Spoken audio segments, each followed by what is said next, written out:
नमस्कार, आज की खबर देख रहे हैं आप। मैं हूं आपके साथ यशस्वी पाठक। आइए दिखाते हैं आपको इस वक्त की कुछ बड़ी खबरें। 6 जून को पीएम मोदी जाएंगे जम्मू कश्मीर, चुनाव रेलवे ब्रिज का कर सकते हैं उद्घाटन। इस वक्त की बड़ी खबर, कटरा में जनसभा को करेंगे संबोधित पीएम मोदी। कटरा से कश्मीर के लिए पहली वंदे भारत एक्सप्रेस को हरी झंडी दिखाकर रेल सेवा का उद्घाटन करेंगे प्रधानमंत्री नरेंद्र मोदी। ये ऐतिहासिक सेवा श्री माता वैष्णो देवी मंदिर के आधार शिविर पवित्र नगर कटरा और कश्मीर घाटी को सीधे रेल मार्ग से जोड़ेगी। इस अवसर पर प्रधानमंत्री कटरा स्थित स्टेडियम में एक जनसभा को भी संबोधित करेंगे। इस वक्त की बड़ी खबर आपको बता दें, कटरा से बारामूला तक वंदे भारत ट्रेन चलाने की सभी तैयारियां लगभग पूरी कर ली गई हैं, जिसका उद्घाटन पीएम मोदी स्वयं करने वाले हैं। इस वक्त की बड़ी खबर, चुनाव रेलवे ब्रिज का भी उद्घाटन कर सकते हैं प्रधानमंत्री नरेंद्र मोदी। कटरा में जनसभा को संबोधित करेंगे। 6 जून को पीएम मोदी जाएंगे जम्मू कश्मीर, चुनाव रेलवे ब्रिज का कर सकते हैं उद्घाटन। कटरा में जनसभा को करेंगे संबोधित प्रधानमंत्री। कटरा से कश्मीर के लिए पहली वंदे भारत एक्सप्रेस को हरी झंडी दिखाकर रेल सेवा का उद्घाटन करेंगे पीएम।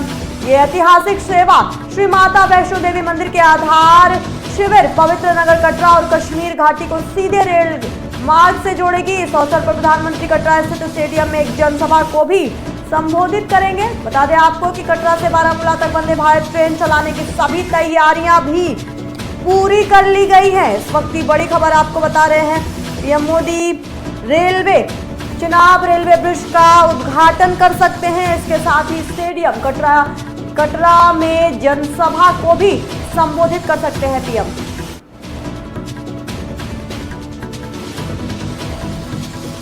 ज्यादा जानकारी के लिए हमारे संवाददाता दीपांकर गुप्ता हमारे साथ मौजूद हैं। दीपांकर, ये बड़ी खबर है, ना सिर्फ विकास के मद्देनजर रखते हुए, बल्कि जिस तरीके से विकास की बात की जाती है और साथ ही जम्मू कश्मीर की अगर बात की जाती है, एक बड़ी खबर और बड़ा सौगात जम्मू कश्मीर के जनता के लिए।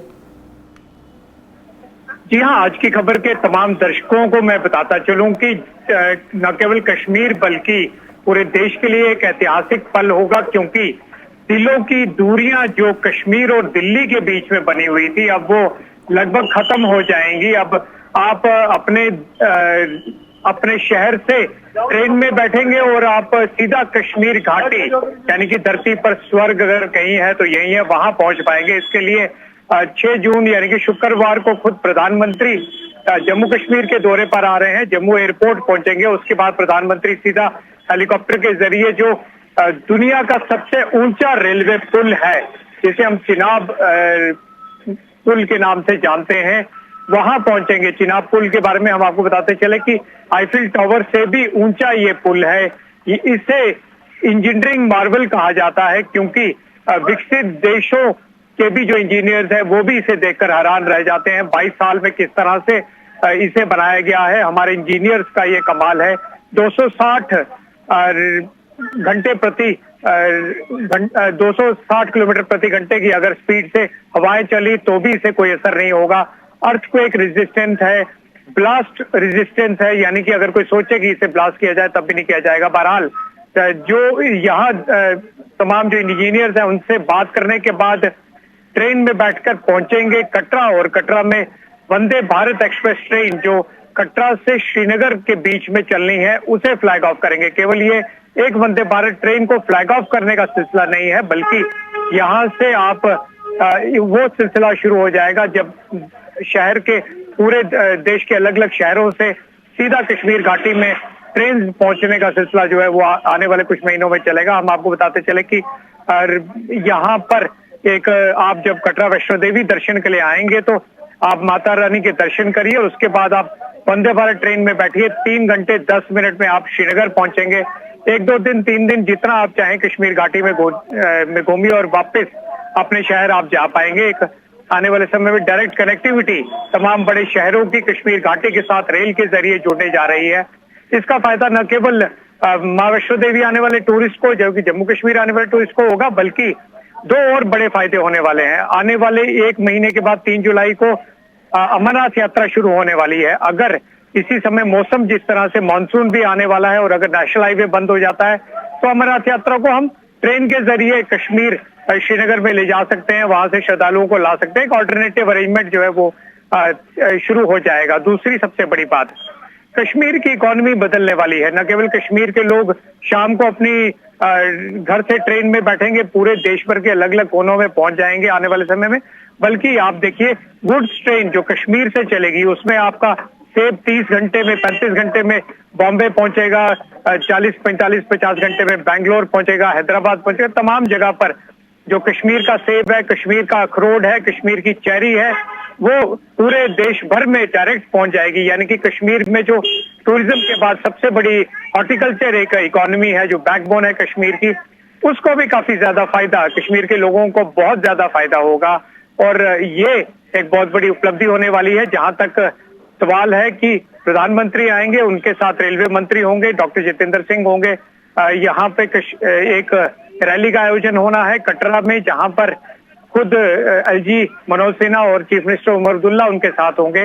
इन सब के बीच प्रधानमंत्री सीधा दो टूक क्या कहते हैं पाकिस्तान को, आतंक के सरगनाओं को यहां से मैसेज दिया जाएगा कि जम्मू कश्मीर का विकास का जो रथ है वो रुकने वाला नहीं है, क्योंकि जम्मू कश्मीर आगे बढ़ चुका है। आप कितने भी प्रयास कर लीजिए, आपने पहलगाम में आतंकी कायराना हरकत करके जो आपने एक रथ को रोकने की कोशिश की, जम्मू कश्मीर के लोग अब समझ चुके हैं। और जम्मू कश्मीर के लोगों ने भी पहलगाम में जिस तरह से आतंकी हमले का पुरजोर विरोध किया था, पूरी कश्मीर घाटी बंद थी। यानी कि अब पूरे देश के साथ शाना बशाना जम्मू कश्मीर की विकास यात्रा जो है आगे बढ़ेगी, और यही संदेश प्रधानमंत्री शुक्रवार को कटरा से देंगे।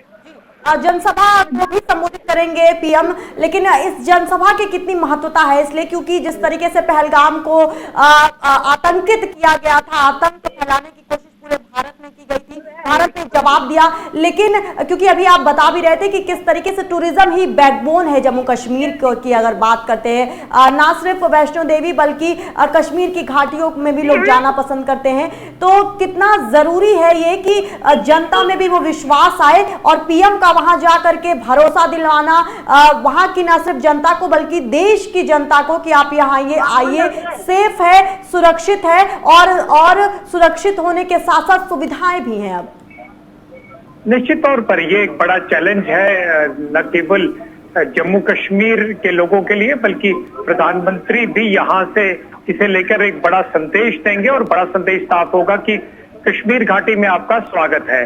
बहरहाल हम आपको बताते चले कि एक महीने के बाद लाखों जो बाबा बर्फानी के भगत हैं, उन्होंने रजिस्ट्रेशन करवा ली है, वो भी आने वाले हैं और वो पहुंचेंगे कश्मीर में। और ये एक बड़ा संदेश निश्चित तौर पर होगा, जहां एक तरफ रेलवे की डायरेक्ट कनेक्टिविटी और रेगुलर ट्रेन जब शुरू हो जाएंगी तो काफी सारे जो श्रद्धालु हैं वो ट्रेन के जरिए भी जाएंगे। बहरहाल टूरिस्ट भी गर्मियों के सीजन में निश्चित तौर पर रुख करेगा कश्मीर घाटी का, क्योंकि काफी ज्यादा गर्मी जो है वो नॉर्थ इंडिया में पड़ती है। पूरे गुजरात, महाराष्ट्र अलग जगह से लोग आते हैं, और पहले भी कई ऐसे पड़ाव देखे गए हैं जब आतंकवादी घटनाएं हुई हैं, लेकिन उसके बावजूद लोगों का आने का सिलसिला जो है वो चलता रहा है। और हमें पूरी उम्मीद है कि पूरे देश भर से लोग कश्मीर घाटी का रुख जरूर करेंगे। बहुत शुक्रिया दीपांकर तमाम जानकारी देने के लिए। इस वक्त ये बड़ी खबर है, 6 जून को पीएम मोदी जम्मू कश्मीर जाने वाले हैं। चिनाब रेलवे ब्रिज का कर सकते हैं उद्घाटन। इसके साथ ही कटरा में जनसभा को संबोधित करेंगे पीएम मोदी। कटरा से कश्मीर के लिए पहली वंदे भारत एक्सप्रेस को हरी झंडी दिखाकर रेल सेवा का उद्घाटन करेंगे। ये ऐतिहासिक सेवा श्री माता वैष्णो देवी मंदिर के आधार शिविर पवित्र नगर कटरा और कश्मीर घाटी को सीधे रेल मार्ग से जोड़ेगी, यानी कि आप सिर्फ 3 घंटे में आप वैष्णो देवी से कश्मीर की यात्रा तय कर सकते हैं। इस अवसर पर प्रधानमंत्री कटरा स्थित स्टेडियम में एक जनसभा को भी संबोधित करेंगे, जिसकी महत्वता भी बहुत जानी और मानी जा रही है, इसलिए क्योंकि जो पहलगाम में हुआ उसके बाद लोग डरे हुए थे, खौफ में थे, क्योंकि जम्मू कश्मीर की इकोनॉमी टूरिज्म पर बेस्ड है। इस वजह से पीएम का वहां पर संबोधन देना भी अपने आप में एक बड़े संदेश की ओर रुख करता है। नेता प्रतिपक्ष राहुल गांधी का चंडीगढ़ दौरा लगातार। राहुल गांधी देश के अलग अलग राज्यों में जा रहे हैं। इस वक्त की बड़ी खबर आपको बता रहे हैं कांग्रेस के खेमे से। नेता प्रतिपक्ष राहुल गांधी का चंडीगढ़ दौरा। चंडीगढ़ में वरिष्ठ नेताओं संग बैठक करेंगे राहुल। संगठन सृजन कार्यक्रम के पर्यवेक्षकों से मिलेंगे, कार्यक्रम के प्रभारियों से भी मुलाकात करेंगे राहुल। बता दें आपको कि पिछले दिनों मध्य प्रदेश के भोपाल में राहुल गांधी पहुंचे थे। सृजन संगठन संगठन सृजन कार्यक्रम के मद्देनजर अलग अलग राज्यों का दौरा कर रहे हैं राहुल गांधी, अपने कार्यकर्ताओं का जोश बढ़ा रहे हैं और इसी श्रेणी में अब वो चंडीगढ़ का भी दौरा कर रहे हैं। बता दें आपको कि नेता प्रतिपक्ष राहुल गांधी आज चंडीगढ़ दौरे पर हैं। चंडीगढ़ में वरिष्ठ नेताओं संग बैठक करेंगे राहुल गांधी। भारत पहुंचे एलन मस्क, इस वक्त की बड़ी खबर आपको बता रहे हैं। टेस्ला के मालिक भारत पहुंचे हैं। एलन मस्क के पिता एलन मस्क के पिता अयोध्या के राम मंदिर में दर्शन करेंगे। राम मंदिर ट्रस्ट स्वागत के लिए तैयार। 4 जून को अयोध्या आएंगे एरोल मस्क, रामलला के दर्शन करेंगे। एलन मस्क के पिता राम मंदिर आने के लिए बेहद उत्सुक हैं। एरोल मस्क, ये उन्होंने एक्स के पोस्ट के माध्यम से जानकारी दी है। रुक करते हैं लखनऊ की तरफ। लखनऊ के परियोजना अधिकारी की कार खाई में गिरी। डॉक्टर अजय कुमार सिंह की दुर्घटना में हुई मौत, इस वक्त की बड़ी खबर लखनऊ से बता रहे हैं आपको। लखनऊ के परियोजना अधिकारी की कार खाई में गिरी। डॉक्टर अजय कुमार सिंह की दुर्घटना में मौत हो गई है। सीतापुर के परसेरा क्षेत्र में हुई घटना। मृत्यु की खबर सुनकर बेटे और पत्नी ने किया सुसाइड की कोशिश। बख्शी के तालाब में रेलवे ट्रैक पर जाकर की सुसाइड की कोशिश। सूचना पर पहुंची पुलिस ने दोनों को बचाया। इस वक्त की बड़ी खबर आपको बता रहे हैं लखनऊ से। ये बड़ी खबर सामने आई है, जहां लखनऊ के परियोजना अधिकारी की कार खाई में गिर गई, जिसमें डॉक्टर अजय कुमार सिंह की दुखद मृत्यु की खबर सुनकर उनके परिजनों ने भी सुसाइड करने की कोशिश की। बता दें कि बेटा और पत्नी ने सुसाइड करने की कोशिश की है। बीकेटी में रेलवे ट्रैक पर जाकर सुसाइड करने की कोशिश बेटे और पत्नी ने की, जिसके बाद मौके पर पहुंची पुलिस ने दोनों को बचा लिया। सीतापुर के परसेरा क्षेत्र की यह खबर सामने आई है, जहां लखनऊ के परियोजना अधिकारी की कार खाई में गिरी, जिसके बाद डॉक्टर अजय कुमार सिंह की दुर्घटना में दुखद मौत हो गई। हालांकि इससे और ज्यादा दुखद ये रहा कि खबर सुनकर परिजन यानी कि बेटा और पत्नी ने भी सुसाइड का कदम उठाया, लेकिन सूचना पर पहुंची पुलिस ने अपने सूझबूझ से परिवार को बचा लिया, बेटे और पत्नी को बचाया। इस वक्त की बड़ी खबर आपको बता रहे हैं। सीतापुर के परसेरा क्षेत्र में हुई घटना। मृत्यु की खबर सुनकर बेटे और पत्नी ने किया सुसाइड की कोशिश। रुक करते हैं देहरादून की तरफ। आज सचिवालय में धामी मंत्रिमंडल की बैठक, इस वक्त की बड़ी खबर आपको बता रहे हैं उत्तराखंड से। आज सचिवालय में धामी मंत्रिमंडल की बैठक है। सीएम धामी की अध्यक्षता में होगी अहम बैठक। पंचायत चुनाव को लेकर स्थिति साफ हो सकती है। कई अहम प्रस्तावों पर मुहर लगने की संभावना। ओबीसी आरक्षण प्रस्ताव कैबिनेट के समक्ष रखा जाएगा। इस वक्त की बड़ी खबर उत्तराखंड से बता रहे हैं आपको। सीएम धामी की मंत्रिमंडल की बैठक आज है। इसके साथ ही सीएम धामी की अध्यक्षता में होगी यह अहम बैठक। पंचायत चुनाव को लेकर स्थिति साफ हो सकती है। इस मंत्रिमंडल की बैठक में कई अहम प्रस्तावों पर मुहर लगने की भी संभावना। मंत्रिपरिषद की बैठक करेंगे पीएम मोदी। इस वक्त की बड़ी खबर ऑपरेशन सिंदूर के बाद होगी ये पहली मीटिंग। सरकार का एजेंडा पेश करेंगे पीएम मोदी। साल भर का रिपोर्ट कार्ड पेश करेंगे। कैबिनेट सचिव सभी मंत्रियों के साथ होगी कई मुद्दों पर चर्चा। इस वक्त की बड़ी खबर आपको बता रहे हैं प्रधानमंत्री नरेंद्र मोदी मंत्रिपरिषद की बैठक करेंगे। आगरा की तरफ लेकर चलते हैं आपको। आगरा में बड़ा हादसा। यमुना हादसे में इलाज के दौरान दोनों किशोरियों की भी मौत हो गई है। कुल 6 किशोरियों की हुई मौत यमुना में डूबने से हुई थी। 4 किशोरियों की मौत। बता दें आपको कि बीते दिनों 6 किशोरियां यमुना आगरा नदी में नहाने गई थी, जिसके बाद एक ही परिवार के 4 किशोरियों की मौके पर ही डूबने से मौत हो गई थी। शव को निकाला गया था, लेकिन 2 किशोरियों को सीपीआर दे करके अस्पताल में भर्ती कराया गया था, जिनकी हालत नाजुक बनी हुई थी। लेकिन इस हालत नाजुक के बाद आज ये बड़ी खबर सामने आई है कि उन 2 किशोरियों को भी अपनी जान गंवानी पड़ी। इस वक्त की बड़ी खबर आपको बता रहे हैं आगरा से। मध्य प्रदेश में तेज रफ्तार का कहर। झाबुआ में हुआ भीषण हादसा। इस वक्त की बड़ी खबर मध्य प्रदेश से बता रहे हैं आपको। एमपी में तेज रफ्तार का कहर देखने को मिला है। झाबुआ में हुआ भीषण हादसा। टैंकर की चपेट में आने से 9 लोगों की मौत। शादी समारोह से लौट रहे 9 लोगों की दर्दनाक मौत हो गई। हादसे में एक युवती और एक बच्चा भी घायल है। इस वक्त की बड़ी खबर शादी से लौट रहे थे 9 लोग, जो भीषण हादसे का शिकार हो गए हैं। बता दें आपको कि टैंकर की चपेट में आने से 9 लोगों की मौके पर ही मौत हो गई। इसके साथ ही आपको बता दें कि दर्दनाक हादसे में एक युवती और एक बच्चा भी घायल है। इस वक्त की बड़ी खबर आपको बता रहे हैं, मध्य प्रदेश में तेज रफ्तार का कहर देखने को मिला है।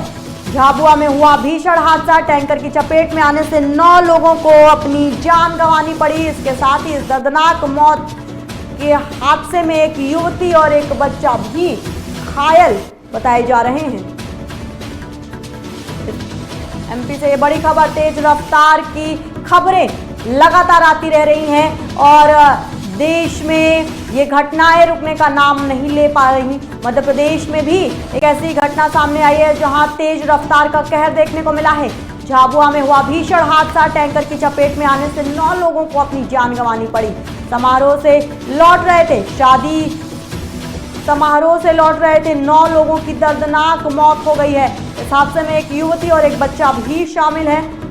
मौके पर पहुंची पुलिस शव को पोस्टमार्टम के लिए भेज रही है और जांच में जुटी हुई है। इस वक्त की बड़ी खबर मध्य प्रदेश से बता रहे हैं आपको, तेज रफ्तार का कहर देखने को मिला है एमपी में, जहां एमपी के झाबुआ में हुआ भीषण हादसा, टैंकर की चपेट में आने से 9 लोगों की मौत हो गई। बता दें आपको कि ये 9 लोग शादी समारोह से वापस लौट रहे थे। खत्म हुआ 17 सालों का इंतजार। जी हां, आईपीएल के मद्देनजर ये बड़ी खबर आपको बता रहे हैं। आरसीबी ने जीती 2025 की आईपीएल ट्रॉफी। पंजाब को हराकर पहली बार जीता आईपीएल का खिताब। अहमदाबाद के नरेंद्र मोदी स्टेडियम में खेले गए फाइनल में आरसीबी ने पंजाब को 6 रनों से मात दी। टॉस हारकर पहले बल्लेबाजी करते हुए आरसीबी ने 20 ओवर में 9 विकेट पर 190 रन बनाए थे। जवाब में पंजाब की टीम 7 विकेट पर 184 रन ही बना सकी। आरसीबी आईपीएल चैंपियन बनने वाली 8वीं टीम है। इससे पहले Rajasthan Royals, Chennai super Kings, Deccan chargers, Mumbai Indians, Gujarat Titans, Kolkata night Riders और सनराइजर्स हैदराबाद की टीम चैंपियन बन चुकी है। इस वक्त की बड़ी खबर, विराट कोहली का इंतजार खत्म हो गया है और आरसीबी का भी 17 सालों का इंतजार खत्म हुआ है। वो भावुक तस्वीरें विराट कोहली की जो नजर आती रही उस मैदान, उस क्रिकेट ग्राउंड पर जब जीत की घोषणा हुई, उनका परिवार, देश, तमाम लोग इस आईपीएल ट्रॉफी की जीत पर खुश नजर आए। लगातार 17 सालों से विराट कोहली एक ही फ्रेंचाइजी के साथ टिके रहे, अपनी लॉयल्टी दिखाते रहे और अब 17 सालों के बाद 18वें सीजन में आखिरकार इंतजार खत्म हो गया है आरसीबी का। आरसीबी ने पंजाब को हराकर ट्रॉफी जीत ली है आईपीएल की। इस मौके पर बता दें आपको कि विराट कोहली की पत्नी अनुष्का शर्मा भी मौजूद रही, तमाम बाकी खिलाड़ियों के परिवार मौजूद रहे। इसके साथ ही एबी डिविलियर्स और क्रिस गेल की भी मौजूदगी कल मैदान पर देखी गई। बता दें कि ये दो वो चेहरे जो आरसीबी के लिए लगातार मेहनत करते रहे, खेलते रहे। चाहे क्रिस गेल की बात करते हैं, तमाम रिकॉर्ड एबी डिविलियर्स और क्रिस गेल, विराट कोहली ने तीनों ने मिलकर आरसीबी के लिए बनाए थे और अब वो दो चेहरे भी इस दौरान मैदान पे नजर आए। 6 रनों से जीत हासिल की है आरसीबी ने। हालांकि अगर मैच की बात की जाए तो बता दें आपको कि कहा जा रहा था कि शायद 10 से 15 रन कम बनाए हैं, आरसीबी ने 190 रन बनाए थे। लेकिन अच्छी गेंदबाजी के बदौलत कृणाल पांड्या की वो 2 ओवर जिसमें उन्होंने 17 रन दे करके जिसमें उन्होंने 4 ओवर में 17 रन दिए और इस 4 ओवरों में उन्होंने 2 विकेट झटके, जिसकी बदौलत वो मैन ऑफ द मैच भी बने कल के मैच में। बता दें आपको कि जब सीजन की शुरुआत की थी आरसीबी ने इस साल की, तो भी कृणाल पांड्या को मैन ऑफ द मैच चुना गया था। हालांकि पंजाब की अगर बात करें तो श्रेयस अय्यर की कप्तानी को बहुत सराहा जा रहा है। फाइनल में ले जाने के बाद उन्होंने जिस तरीके से कप्तानी की, साथ ही शशांक सिंह की अगर बात करते हैं तो शशांक सिंह ने भी कुछ हद तक मैच को अपने तरफ खींचने की कोशिश की थी, लेकिन आखिरकार आरसीबी ने पंजाब को मात दी। ज्यादा जानकारी के लिए हमारे संवाददाता अभिषेक यादव हमारे साथ जुड़े हुए। अभिषेक, सूखा खत्म हुआ है, 17 सालों का इंतजार खत्म हुआ है विराट कोहली के 18 सालों का, और जो आंसू हैं विराट कोहली के, जो तस्वीरें सामने आई, उससे ये भी पता चलता है कि ये जीत कितनी जरूरत थी विराट कोहली के करियर के इस आयाम पर। जी, जिस तरह से आप देखिए कल विराट कोहली ने 18 साल बाद ट्रॉफी, आईपीएल ट्रॉफी को अपने हाथों में उठाया, तो उनके आंखों से बयां हो रहे थे, आंसू जो निकल रहे थे, वो कहीं ना कहीं उत्तर भी दे रहे थे कि हाँ हाँ मतलब आईपीएल की ट्रॉफी के लिए कहीं ना कहीं हमेशा उनको निराशा मिली है। तो इसलिए ये ट्रॉफी आरसीबी के लिए बहुत ही महत्वपूर्ण है। और हालांकि इस मैच के अंदर विराट कोहली ने अच्छी पारी भी खेली, जो एक अच्छे टोटल 190 रनों का टोटल स्कोर खड़ा हुआ। उसके बाद कहीं ना कहीं लोगों ने ये भी कहा कि ये स्कोर कहीं ना कहीं 20 से 25 रन कम माना जा रहा था इस पिच के ऊपर, क्योंकि पंजाब की जो बैटिंग है, चाहे प्रियांश आर्या, चाहे प्रभसिमरन सिंह है, श्रेयस अय्यर है, मार्कस स्टोइनिस है, कहीं ना कहीं एक विशाल आक्रामक बल्लेबाज है। तो इनको देखकर ये लग रहा था कि आरसीबी कहीं ना कहीं 20 से 25 रन पीछे। पर उसके बाद जिस तरह से भुवनेश्वर कुमार ने अपना ओवर डाला और कृणाल पांड्या ने अपना ओवर डाला और जोश हेजलवुड ने अपना ओवर डाला, तो कहीं ना कहीं जो बॉलिंग दिखाई आरसीबी ने, ये एक मुख्य कारण भी बना आरसीबी की जीत को लेकर। और आरसीबी का 17 साल का जो सूखा था वो आज 18वें साल में पूरा हो गया। और आरसीबी की जीत के बाद देश भर में जैसे दिवाली जैसा माहौल, पटाखे लगना और तमाम तरीके से लोगों के अंदर खुशी देखने को मिले, जैसे लगता है भारत एक बार दोबारा वर्ल्ड कप जीत गया है। जी अभिषेक बिल्कुल ठीक कह रहे हैं आप। 18 number Jersey waiting for 18th IPL season two win that IPL trophy. और अभिषेक जिस तरीके से आप कह भी रहे थे कि वो आंसू बयां कर रहे थे, ना सिर्फ परिवारों के बल्कि प्लेयर्स के भी, और देश इस आईपीएल ट्रॉफी के बाद खुश नजर आया। लेकिन अगर शशांक सिंह की बात करें, एक वक्त पर लग रहा था कि शायद अपनी तरफ खींच लेंगे, क्योंकि मात्र 6 रन का मार्जिन नजर आया जीत और हार के बीच में। उनके लिए क्या कहेंगे? और तमाम बड़े इस पूरे सीजन की अगर बात करते हैं, तमाम बड़े सूर्यवंशी की बात करते हैं, वैभव सूर्यवंशी की कम उम्र में 100 रन बनाना मात्र 35 गेंदों पर, तमाम ऐसे क्रिकेट को कैसे देखते हैं? क्योंकि भारत का भविष्य इस वक्त एक बदलाव की तौर पर चल रहा है, कुछ ट्रांजिशंस नजर आ रहे हैं। तो इस आईपीएल से कौन से वो चेहरे भी नजर आ रहे हैं जिसको आप आगे आने वाले वक्त में देखेंगे? जी, आईपीएल अगर सीजन 18 की बात होगी तो जाहिर सी बात है वैभव का नाम सबसे ऊपर आएगा, क्योंकि उस लड़के ने जिस कम उम्र में 15 से 16 साल की उम्र में और बड़े बड़े दिग्गजों को छक्का मारना, कहीं ना कहीं ये दिखाता है कि उस खिलाड़ी के अंदर कितना टैलेंट था। हालांकि राजस्थान रॉयल्स ने उसको काफी देर बाद मौका दिया। जो आईपीएल सीजन का जब 18 का मिड टर्म चल रहा था, या तब वैभव सूर्यवंशी को मौका मिलता है। उसके बाद वैभव ने जो पारी खेल के दिखाई, वो कहीं ना कहीं वैभव के खेल को दिखाता है कि उनके अंदर क्रिकेट को लेकर कितने स्किल्स हैं। तो कहीं ना कहीं वैभव सबसे बड़ा नाम आईपीएल सीजन 18 के होंगे। हालांकि राजस्थान रॉयल्स इस क्वालिफायर तक भी नहीं पहुंच पाई, तो उसके बाद ये भी नहीं कि लेकिन वैभव सूर्यवंशी ने जो खेल दिखाया है यशस्वी, जाहिर सी बात है पूरा देश खुश होगा, क्योंकि भारत का फ्यूचर वैभव सूर्यवंशी जैसा अगर क्रिकेट में दिखेगा तो कहीं ना कहीं भारत हमेशा क्रिकेट में नंबर 1 पे रहेगा। तमाम और नाम है, चाहे साई सुदर्शन की बात करते हैं, किस तरीके से कृणाल पांड्या को देखते हैं, जो 4 ओवर उन्होंने 17 रन देकर के जिस मैच में, इस प्रेशर वाले फाइनल के मैच में जोश हेजलवुड, भुवनेश्वर कुमार की बात करते हैं, उसमें कृणाल पांड्या आते हैं, एक फिंगर स्पिनर, जिस तरीके से शशांक खेल भी रहते उस वक्त पर, वहां पर बांधे रखना और 2 विकेट चटकाना, और कहीं ना कहीं मैन ऑफ द मैच बनने का कारण भी वही रहा कि प्रेशर वाले मैच में जो परफॉर्मेंस उन्होंने की। तो ये जो नए खिलाड़ी हैं उनको कैसे आप आने वाले वक्त में देखेंगे? क्योंकि 759 रन बनाए साई सुदर्शन ने इस पूरे सीरीज में। जी, साई सुदर्शन ने गुजरात टाइटंस के लिए बेहद ही शानदार बैटिंग की, और हालांकि साई सुदर्शन ने जो क्रिकेट स्किल दिखाई वो प्रॉपर टेक्निकल क्रिकेटिंग शॉट खेलते हैं। हालांकि उनको आड़े टेढ़े शॉट मारते हुए ज्यादातर नहीं देखा गया है। क्वालिफाइंग मैच में वो थोड़े से उल्टे शॉट खेलने के चक्कर में बुमराह ने उनको बोल्ड भी कर दिया था। तो कहीं ना कहीं साई सुदर्शन के अंदर वो स्किल्स देखी जाती हैं कि वो प्रॉपर क्रिकेटिंग शॉट खेलते हैं। तो ये साई सुदर्शन के लिए काफी सक्सेसफुल होने का चांस ज्यादा है, क्योंकि अगर आप प्रॉपर क्रिकेटिंग शॉट खेलते, ग्राउंड के साथ शॉट खेलते, ज्यादा हवा में शॉट नहीं खेलते, तो आप एक अच्छे सफल खिलाड़ी बन जाएंगे। बात करते हैं हम चाहे सचिन थे चाहे विराट कोहली, वो आप देखिए प्रॉपर क्रिकेटिंग शॉट के दम पे ही आज सचिन तेंदुलकर क्रिकेट का भगवान बन के बैठे हैं और विराट किंग बन के बैठा। तो अगर वो आड़े टेढ़े शॉट खेलते तो कहीं ना कहीं ये दोनों का नाम भी उतना बड़ा ना हो पाता। इसी के देखते साई सुदर्शन की बात करिए, साई सुदर्शन ने हालांकि इस आईपीएल में बहुत ही शानदार प्रदर्शन किया और पूरी जितनी भी टीमें थी सब में अच्छे बैट्समैन, सबसे नंबर 1 बैट्समैन रहे। और उनके गुजरात टाइटंस की तरफ से उन्होंने जिस तरह से जॉस बटलर हो चाहे शुभमन गिल उनके साथ साझेदारी की, कहीं ना कहीं ये बेहद ही साई सुदर्शन के लिए फ्यूचर साई सुदर्शन का क्लियर दिख रहा है। वो आगे भविष्य में क्रिकेट में काफी बड़ा नाम बनाएंगे। बहुत शुक्रिया अभिषेक तमाम जानकारी देने के लिए। सूखा खत्म हो गया है 17 सालों का। 18 नंबर जर्सी विराट कोहली पहनते हैं और इस बार कहा जा रहा था कि ये सीजन विराट कोहली का होगा।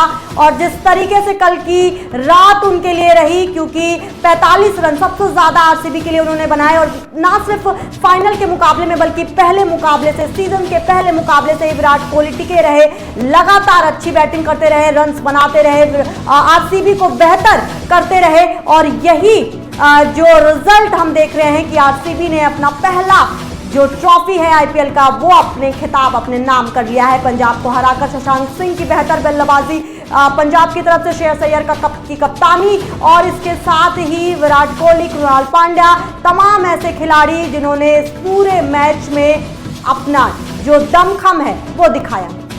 इस वक्त ये बड़ी खबर, आरसीबी ने 2025 के आईपीएल ट्रॉफी को अपने नाम कर लिया है। लेकिन इस सीजन में और बहुत सी बातें भी हैं जो हम कर सकते हैं, चाहे साई सुदर्शन का नाम हो, चाहे वैभव सूर्यवंशी का नाम हो, या फिर श्रेयस अय्यर की बात करते हैं, या फिर हो कृणाल पांड्या।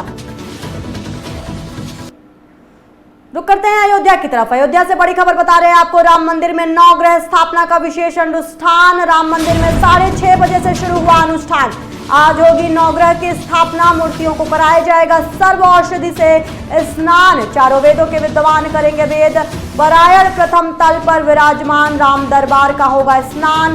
परकोटे में स्थापित सभी मूर्तियों का विशेष स्नान कराया जाएगा। देव स्नान, प्रसाद स्नान, शिखर स्नान, प्रतीकात्मक रूप से होगा मूर्तियों का नगर भ्रमण। इस वक्त की बड़ी खबर अयोध्या से बता रहे हैं आपको। अयोध्या के राम जन्मभूमि से ये बड़ी खबर सामने आई है। राम मंदिर में नवग्रह स्थापना का विशेष अनुष्ठान। राम मंदिर में 6:30 बजे से शुरू हुआ अनुष्ठान। आज होगी नवग्रह की स्थापना, मूर्तियों को कराया जाएगा सर्व औषधि से स्नान, चारों वेदों के विद्वान करेंगे वेद पारायण।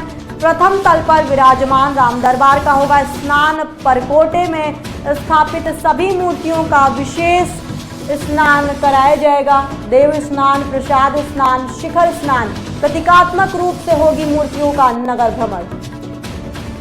इस वक्त ये बड़ी खबर आपको बता रहे हैं। आज होगी नवग्रह की स्थापना, मूर्तियों को कराया जाएगा सर्व औषधि से स्नान। बता दें आपको कि खुद आखिरी दिन मुख्यमंत्री योगी आदित्यनाथ की भी मौजूदगी होगी इस पूरे अनुष्ठान के समापन पर। कल से ये शुरू हुआ और आज भी चल रहा है। 5 जून को समापन होगा जिसमें मुख्यमंत्री योगी आदित्यनाथ भाग लेंगे। इस वक्त की बड़ी खबर, आज होगी नवग्रह की स्थापना। अयोध्या से बता रहे हैं आपको ये बड़ी खबर, मूर्तियों को कराया जाएगा सर्व औषधि से स्नान, चारों वेदों के विद्वान करेंगे वेद पारायण। अयोध्या से बड़ी खबर आपको बता रहे हैं, शिखर सम्मान, प्रतीकात्मक रूप से होगा मूर्तियों का नगर भ्रमण। राम मंदिर में नवग्रह स्थापना का विशेष अनुष्ठान। राम मंदिर में 6:30 बजे से शुरू हुआ ये विशेष अनुष्ठान। आज होगी नवग्रह की स्थापना। इस वक्त की बड़ी खबर आपको बता रहे हैं, मूर्तियों को कराया जाएगा सर्व औषधि से स्नान, चारों वेदों के विद्वान करेंगे वेद पारायण। प्रथम तल पर विराजमान राम दरबार का होगा स्नान। परकोटे में स्थापित सभी मूर्तियों का विशेष स्नान कराया जाएगा। देव स्नान, प्रसाद स्नान, शिखर स्नान, प्रतीकात्मक रूप से होगा मूर्तियों का नगर भ्रमण। बता दें आपको कि कल से इस अनुष्ठान की शुरुआत हुई थी और कल यानी 5 जून को आखिरी समापन होगा जिसमें खुद मुखिया, उत्तर प्रदेश के मुखिया योगी आदित्यनाथ की भी मौजूदगी होगी। ज्यादा जानकारी के लिए हमारे संवाददाता अभिषेक यादव मौजूद है हमारे साथ। अभिषेक, ये बहुत बड़ी खबर है, ना सिर्फ आस्था के नजरिए से बल्कि राम जन्मभूमि के नजरिए से भी लगातार ये कहा जा रहा था कि और जो मंदिर है उनकी स्थापना कब होगी और अब जो दिन है वो घोषित हो गए थे, कल से शुरू हुआ। क्या कुछ जानकारी सामने आई है? जी, जिस तरह से जब राम मंदिर का उद्घाटन हुआ था कि लोगों ने ये कहा कि अधूरा मंदिर है, उसके बाद आप उद्घाटन कर रहे, कहीं ना कहीं एक राजनीतिक मुद्दा बन गया था। उसके बाद सरकार ने बताया कि साल 2 साल में पूरी तरह से काम पूरा हो जाएगा। उसके बाद सारी मूर्तियों की स्थापना की जाएगी। उसके बाद से ये कल से कार्यक्रम चल रहा है। कल अयोध्या में ये भी देखा गया कि 350 महिलाएं 3 किलोमीटर लंबी कलश यात्रा निकालती है। उसके बाद आज 6:30 बजे से सुबह से पूजा शुरू हो गई है, जिसमें 101 पुजारी मौजूद हैं और जो 1975 मंत्रों का पाठ करेंगे। कहीं ना कहीं ये देखा जाए पूरी भक्ति नुमा माहौल है अयोध्या के अंदर और लाखों श्रद्धालु पहुंच रहे हैं। काफी लोगों के अंदर जो ऊर्जा देखने को मिल रही है। पहले सरयू में स्नान कर रहे हैं भक्त लोग, उसके बाद हनुमानगढ़ी के दर्शन करके फिर रामलला के दर्शन के लिए एकदम उत्साहित और ये पूजा चल रही है। और दर्शन करने के लिए जो वहां पे श्रद्धालु पहुंचे उनको किसी तरह की रोक टोक नहीं। हालांकि किसी भी तरह से डिजिटल डिवाइस ले जाने की रोक लगी है, चाहे मोबाइल फोन हो, चाहे स्मार्ट वॉच हो या चश्मा, किसी भी तरीके का स्मार्ट चश्मा जो भी आजकल चलते कैमरे वाले, तो कहीं ना कहीं इन सब उपकरणों पे रोक लगी है। हालांकि जिस तरह से सुबह 6:30 बजे से लगातार पूजा पाठ चल रहा है, वहां पे 101 पुजारी मौजूद है और 1975 मंत्रों का पाठ हो रहा है। तो कहीं ना कहीं पूरे अयोध्या में भक्ति नुमा माहौल है। कल से ही देखा जा रहा है, कल उत्तर प्रदेश के मुखिया माननीय योगी आदित्यनाथ जी वहां मौजूद होंगे, जो कि इस समापन के कार्यक्रम में वो मुख्य अतिथि के रूप में रहेंगे। तो ये तमाम तरह से देखा जाए तो अयोध्या में पूरा भक्ति नुमा माहौल है और भक्तों में भारी जोश देखने को मिल रहा है। यशस्वी की जिस तरह से प्राण प्रतिष्ठा में आपने देखा था कि जिस तरह से भक्त पूरे जुनून के साथ लगातार राम मंदिर में दर्शन किए, उसके बाद यह माहौल लगातार और भारी संख्या बढ़ती जा रही है, जिसको लेकर सुरक्षा सरकार ने सभी सुरक्षा को लेकर कड़े ध्यान दिए हैं। उन्होंने सारी तरीके से चप्पे चप्पे पर पुलिस मौजूद है, किसी भी तरीके से किसी के साथ घटना ना हो और वहां पे सुरक्षा पूरी सीसीटीवी से निगरानी हो रही है। इसके बाद सरकार ये भी देख रही है कि जिस तरह से लोगों के अंदर रामलला को लेकर भक्ति भाव जगा है, कहीं ना कहीं ये एक पूरे देश के अंदर ये संकेत जाता है कि राम मंदिर उत्तर प्रदेश के लिए कितना जरूरी था और खासकर अयोध्या के लिए कितना जरूरी था। जब लोग यशस्वी, जब आप देखिए लोग दर्शन करने आते हैं तो वहां पे मौजूद जो वहां पे फूल बेचने वाले, प्रसाद बेचने वाले और इस तरह से तमाम होटल वाले हैं, तो उनका अच्छा रोजगार चलता है, जिसको लेकर अयोध्या की इकोनॉमी बढ़ेगी और अयोध्या के साथ साथ उत्तर प्रदेश की इकोनॉमी बढ़ेगी और एक सुंदर छवि देश के अंदर जाएगी उत्तर प्रदेश की। कल समापन है और खुद मुखिया योगी आदित्यनाथ की मौजूदगी भी वहां रहेगी। कितना कुछ खास और विशेष ये भी बनाता है, क्योंकि लगातार जब भाजपा सरकार बनाने की कोशिश कर रही थी उत्तर प्रदेश में, तो मैनिफेस्टो में ये था कि राम मंदिर बनाएंगे, तो उनके लिए भी कितना महत्वपूर्ण दिन है कल का। जी, भाजपा के लिए शुरू से उन्होंने एक नारा दिया था, रामलला हम आएंगे, मंदिर वहीं बनाएंगे। तो कहीं ना कहीं उससे बीजेपी ने पूरा काम किया है और रामलला का दरबार बना दिया। और जिस तरह से आप देखिए बीजेपी ने राम दरबार को बना के लोगों के अंदर एक भक्ति भाव से जोड़ा है, क्योंकि जिस तरह से आप देखेंगे कि जब बाबरी मस्जिद वहां से टूटी थी, उसके बाद कहीं ना कहीं राजनीति काफी तेज हो गई थी कि वहां पे मंदिर, कभी लोगों ने ये यहाँ तक कह दिया कि ये मंदिर यहाँ पे निर्माण नहीं होगा। लेकिन जब बीजेपी की सरकार केंद्र और प्रदेश में आती है तो उसके बाद रामलला का दरबार बनता है और लोगों के में एक उत्साह जगती है और एक भक्ति भाव देखने को मिलता है। तो इस तरह से राम जी का जो आज कल सीएम योगी आदित्यनाथ जिस तरह से लगातार अयोध्या में दर्शन करते रहते हैं और वहां के दौरा करते रहते हैं, तो कहीं ना कहीं सीएम योगी को भी इससे लगाव है, अयोध्या से लगाव है और रामलला से लगाव है। वो लगातार जब से मुख्यमंत्री बने उनका लगातार दौरा रहता है अयोध्या पे, वो उनकी नजरें हमेशा बनी रहती हैं। तो कल के समापन के कार्यक्रम में सीएम योगी मौजूद रहेंगे और जिस तरह से पूजा पाठ को संपन्न करा के और रामलला के जितने भी मूर्तियां वहां पे स्थापित की जाएंगी उनके दर्शन करके फिर लखनऊ के लिए रवाना होंगे। बहुत शुक्रिया अभिषेक तमाम जानकारी देने के लिए। प्रतीकात्मक रूप से होगा मूर्तियों का नगर भ्रमण, यानी कि अगर आप अयोध्या की नगरी में रहते हैं तो आप मूर्तियों को देख सकते हैं। इस वक्त की बड़ी खबर, आज राम मंदिर में नवग्रह स्थापना की शुरुआत कल से हुई थी और अनुष्ठान आज फिर से जारी है। 6:30 बजे सुबह से यह अनुष्ठान शुरू हुआ। आज होगी नवग्रह की स्थापना, मूर्तियों को कराया जाएगा सर्व औषधि से स्नान। इस वक्त की बड़ी खबर अयोध्या से बता रहे हैं आपको, चारों वेदों के विद्वान करेंगे वेद पारायण।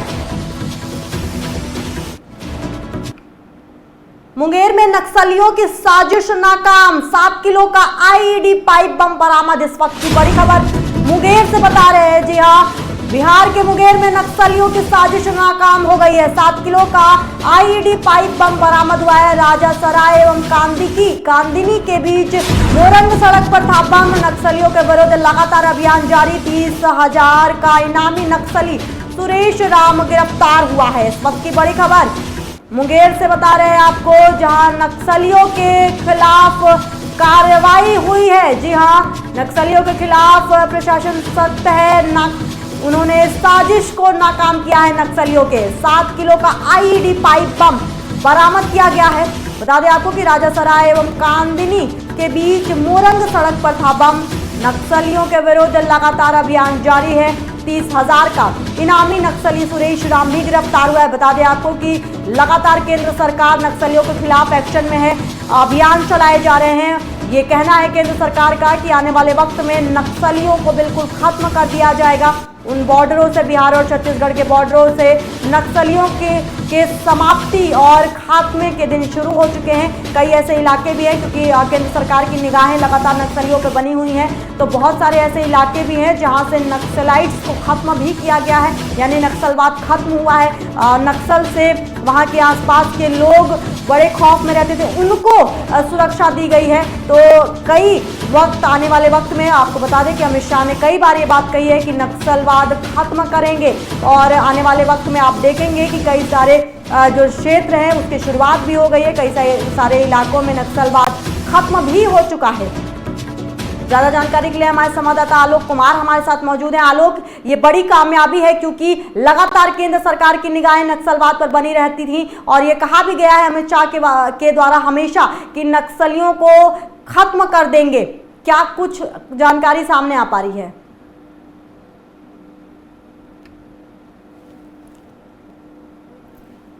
आलोक, आपकी आवाज नहीं पहुंच रही हम तक। इस वक्त की बड़ी खबर मुंगेर में नक्सलियों की साजिश नाकाम, 7 किलो का आईईडी पाइप बम बरामद किया गया है।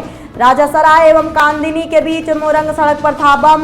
नक्सलियों के विरुद्ध लगातार अभियान जारी है। 30,000 का इनामी नक्सली सुरेश राम गिरफ्तार हुआ है। बता दें आपको कि लगातार नक्सलियों के खिलाफ अभियान चलाया जा रहा है। प्रशासन सख्त है, केंद्र सरकार सख्त है, और राज्य सरकार भी सख्त है नक्सलियों को लेकर के। नक्सलवाद को खत्म करने की पूरी कोशिश केंद्र सरकार के द्वारा और प्रशासन के द्वारा की जा रही है। अमित शाह ने कई बार ये बात कही है कि आने वाले वक्त में नक्सलवाद बिल्कुल जड़ से खत्म कर देंगे। हमारे संवाददाता आलोक हमारे साथ जुड़े हुए हैं। आलोक, आपको आवाज आ रही है मेरी?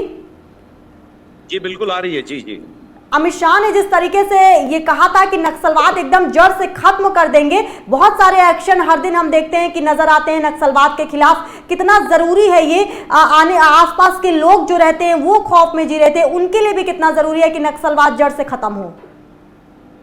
जी बिल्कुल आपने सही कहा कि जो अमित शाह गृह मंत्री हैं देश के, उन्होंने नक्सल की जो मूलभूत समस्याएं हैं उनको जड़ से समाप्त करने को लेकर मुहिम छेड़ दी है। तमाम जो प्रशासनिक महकमे के अधिकारी हैं वो भी नक्सलियों को जो भटक गए हैं राह से, उनको भी सही दिशा में लाने की कवायद लगातार जारी है।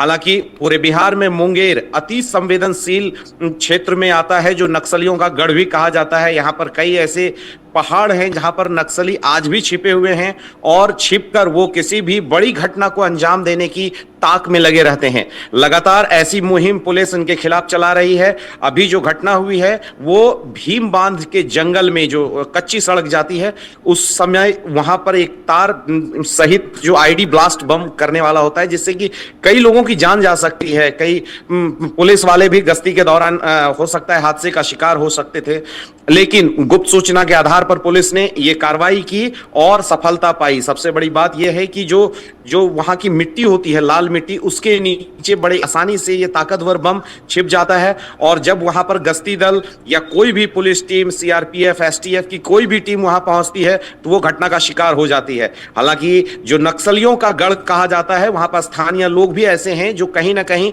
पुलिस के लिए काम कर रहे हैं और आम लोगों को राहत दे रहे हैं।